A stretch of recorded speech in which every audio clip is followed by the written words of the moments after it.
Hi, Ayurveda Everyday with Talya. Hello, how are you? Today is Thursday, March 26th. It has been 3 days since my last panic attack. No, I'm just kidding. I'm not kidding. It's true, but I've only had two panic attacks since the coronavirus. So that's not so bad.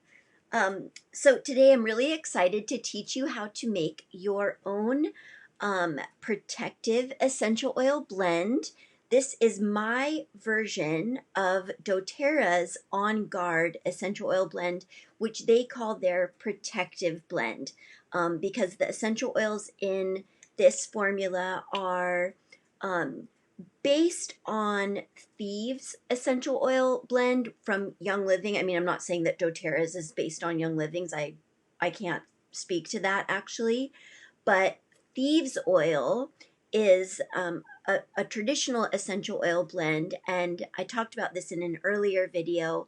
But the story around thieves oil, the reason why it's called thieves oil is because the herbalists and the natural medicine practitioners who had access to herbs and oils during the bubonic plague would make this formula, soak it, soak it onto like a handkerchief, put it over their nose, and use it to protect themselves as they went out into the streets, to not get infected from people who had the plague. And it's called thieves oil because they would actually, take the valuables off of the people who were, I guess, laying in the street dead, unfortunately.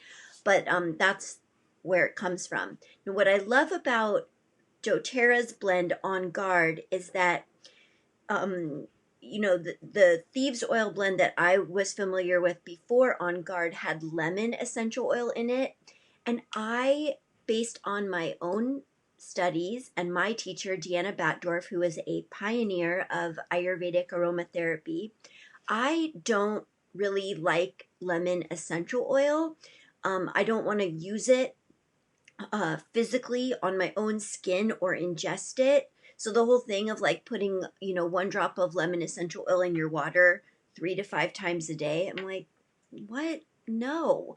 Unless you are super, super thick, heavy, oily, gunky, lemon essential oil is just so dry and so astringent. Deanna really speaks to it as like, use it as a cleanser in your house, but don't use it physically unless you're absolutely sure that you need it. So there's a couple blends by doTERRA that has lemon oil in it that I might use. I will use. I love their Slim and Sassy blend. But in their OnGuard formula, they use orange instead of lemon, and I really love that because not only because orange is, to me, a very safe oil, but it's also, I like the smell of it a little bit better. It's warmer, it's more hydrating. So I really love the doTERRA OnGuard blend. And why am I teaching you how to make your own? Because of COVID-19 and the coronavirus, um, and that there's over 4 million doTERRA, wellness advocates in addition to other people buying doTERRA products. doTERRA has had a run on OnGuard, and right now, I haven't gotten to place my order for the following month yet. You can place it on the first of the month. But when I've added OnGuard to my cart, they're only allowing you to buy 1 bottle of OnGuard at a time. And I don't know if that's once a month or just once per order. But anyway, people are running out of OnGuard, and I don't want you to freak out. I want you to be like, I've got a way around this.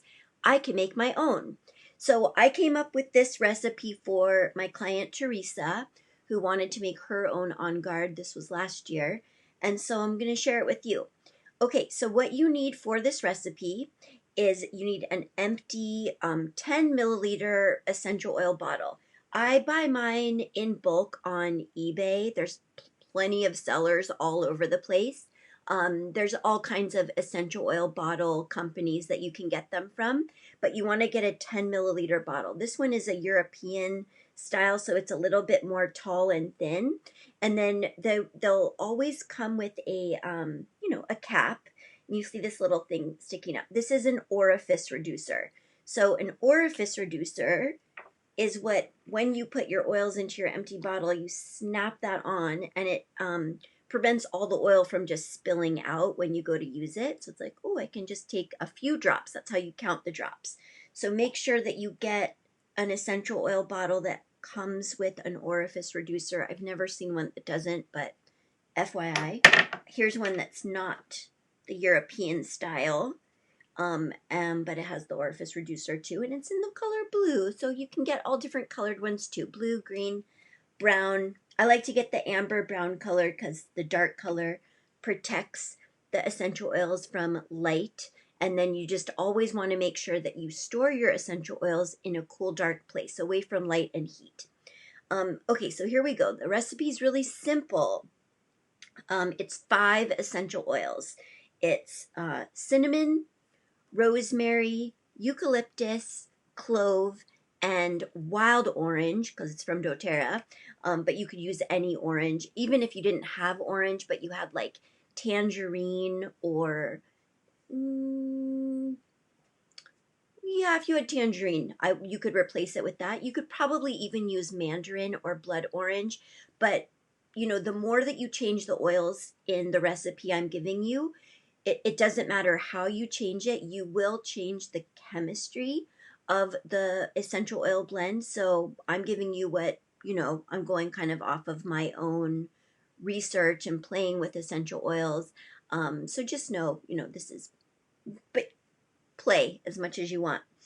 Now, it's not as simple though as just putting essential oils into a bottle. So that's why I'm making this video.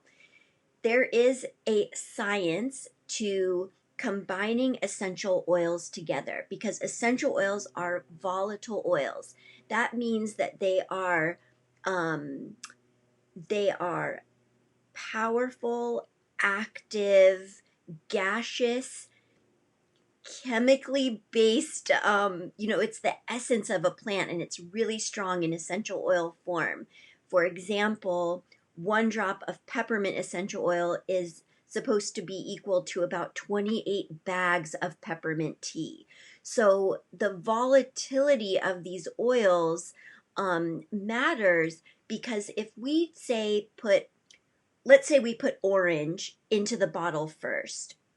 And orange is like a tridoshic oil, more or less. It's really all essential oils are stimulating, so they all elevate vata to some degree, but orange is one of the most hydrating, sweet, warm essential oils. So it's one of the ones that's really good for vata. But just as a family of medicine, essential oils are stimulating in nature.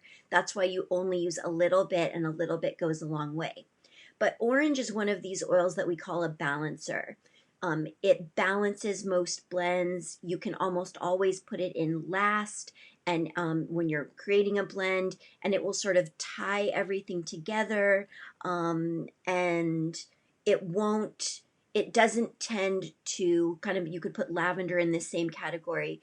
It doesn't tend to overpower the other essential oils that would already be underneath it if we were to put it on top of a blend.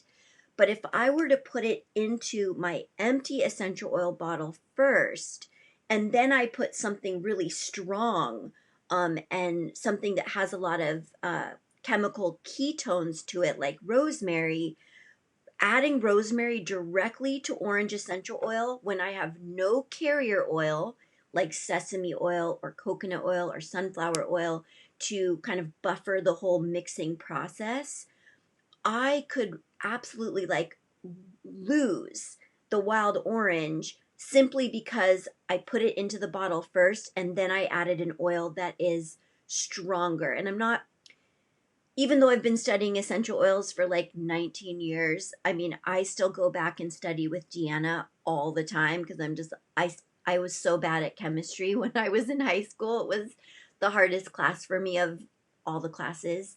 And I cheated on my final. Ooh, I did it, I remember. But anyway, I had to get out of that school. Anyway, this is really important. So the order of the essential oils, the order that you put them into the bottle is on purpose. And I'll tell you the way that I figure this out. Now, Deanna, if you study Ayurvedic aromatherapy, I'm again not going to get so into the details, but because every oil has its own chemistry, right? There's different families of I don't know what they're called, but like, you know, there's a family of ketones, there's a family of augulines, like there's, the oils are going to fit into these different categories.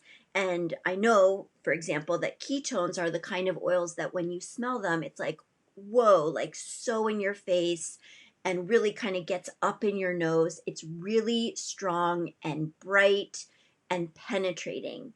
So usually those oils, if you put those into the bottle last on top of other essential oils, you will lose the power, the effectiveness, and the aroma of the oils that are underneath it. So the oils that smell the strongest, the most pungent, that are really in your face, those are the ones that you put into the bottle first. So how I do it is when I've got a blend of several oils, this is how I created this recipe, just FYI. I literally just kept smelling the two oils together and was like, oh, yeah, I'm smelling rosemary and eucalyptus at the same time, but I really only smell the rosemary. So that tells me that rosemary has more ketones or more whatever you call it that's going to make it more pungent, potent in my face than eucalyptus, which means that rosemary has to go underneath eucalyptus. Otherwise, I'll lose eucalyptus, and that's such an important oil in this blend. Every oil matters. So here's how I'm going to do it, and I'll show you in the order of the recipe. So let me just get my recipe up here. Okay, so I take my empty bottle, and I'm going to put 2 milliliters of cinnamon. That's going to go at the bottom because when I smelled all these oils and I was doing it for like, 10 minutes, being like really letting my nose lead the way of like, what order do these need to go into the bottle? You can play with this yourself and maybe make your own recipe that will be different from mine. But I decided cinnamon needed to go at the bottom of the layering process. So every milliliter of essential oil, when it's a pretty fluid, kind of a normal, what we would think of as like a normal consistency of an essential oil, doesn't come out crazy fast, doesn't come out super slow like vetiver or spikenard or benzoin. It's about 30, there's about 30 drops in every milliliter of essential oil. Just about. So if you're like, I don't know what you mean by milliliters, this is a 10 milliliter bottle from the bottom of the bottle to where it curves at the top. So I can look at this and be like, okay, well, halfway here is 5. 2 is going to be around there. So for the first oil that I put into the bottle, I usually just eyeball it, but you can also count your drops, and it would be 60 drops. Now, I use doTERRA essential oils, Floracopia essential oils, and essential oils that I purchased from my teacher, Deanna, at her Ayurvedic treatment center, the Dhyana Center, which is dhyanacenter.com if you want to check it out. I use cinnamon from Floracopia only because I love the one from doTERRA also. Floracopia's is more economical, so I've just started using it, and I use the cinnamon bark. Oh my god, it smells so good. It's like insane. You have to lisp when you say that. So 2 milliliters of the cinnamon bark goes in first. Then I put in 20 drops of rosemary. Rosemary is crazy strong. It's also a super oxygenating, lung expectorating,